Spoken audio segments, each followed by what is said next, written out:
Yang menjadi tanggung jawab jamaah adalah ini, kemudian Mas Kevin, bawaannya Mas Rofi, sambung Mas Rofi.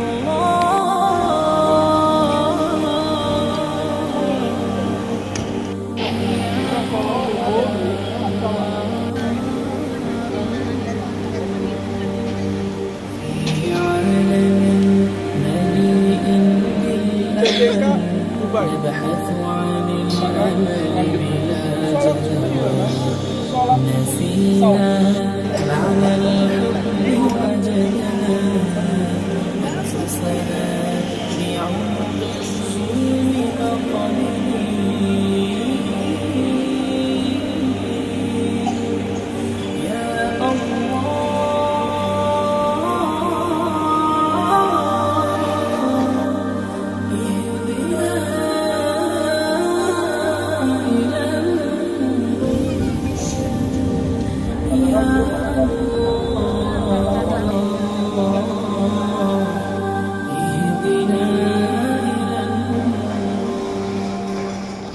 Allah itu lebih senang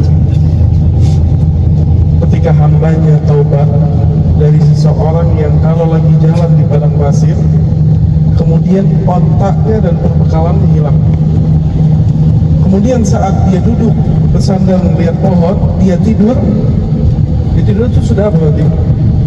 Yas, sudah pasrah. Kira-kira kalau hilang mati kan?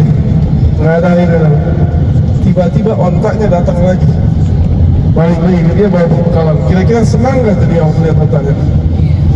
Kata Rasulullah, Allah lebih senang ketika hambanya taubat pulang kepada Allah daripada orang itu senang melihat perbekalan dan otaknya datang untuk melanjutkan hidupnya dia.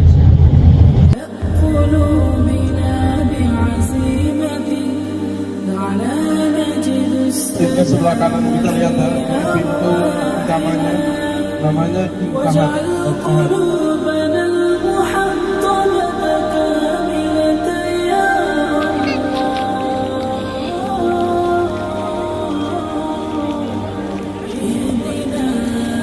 أشهد أن لا إله إلا الله. Dan sekaligus mereka harus mengetahui تسقط على صدورهم علينا الوقوف والتصدي والقتال من أجل العدالة بيد في يد يا الله. Assalamualaikum warahmatullahi wabarakatuh, teman-teman semuanya. Kita ada di mana sekarang? Di Masjid Quba. Masjid Quba. Masjid Wajib. Quba ini masjid yang pertama Nabi bangun langsung, ya. Dan ini ketika Rasulullah hijrah, Rasulullah singgah di Quba dulu, bangun Masjid Quba ini, kemudian baru ke Madinah bangun Masjid Nabawi. Keutamaannya Masjid Quba apa? Orang yang sholat ke Masjid Quba, udah wudhu dari rumahnya bersuci, maka dia dapat pahala seperti umrah. Mau dapat pahala ini? Mau. Ayo, Bismillah, kita umrah. Kita bisa umrah dengan nakhlatul. Barakallahu fikum. Assalamualaikum warahmatullahi wabarakatuh. Waalaikumsalam.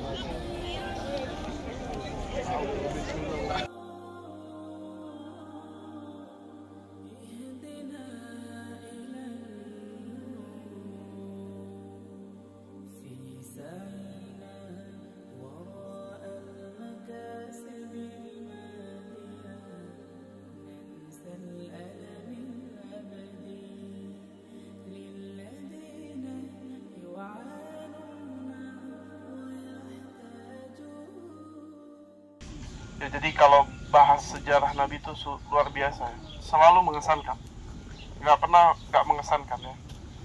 Tadi di perang Badar tadi kita lihat bagaimana omongannya salah satu pemimpin orang-orang Ansor, ya, yang ketika dia meninggal dunia bergetar arasnya Allah Subhanahu Wa Taala, ya. Dia memberikan omongan, dia katakan, ya Rasulullah melakukan apa yang menjadi penyejuk matamu. Subhanallah, dan padahal jumlah mereka saat itu berapa? 314. Dan kita sekarang berapa miliar orang muslimin?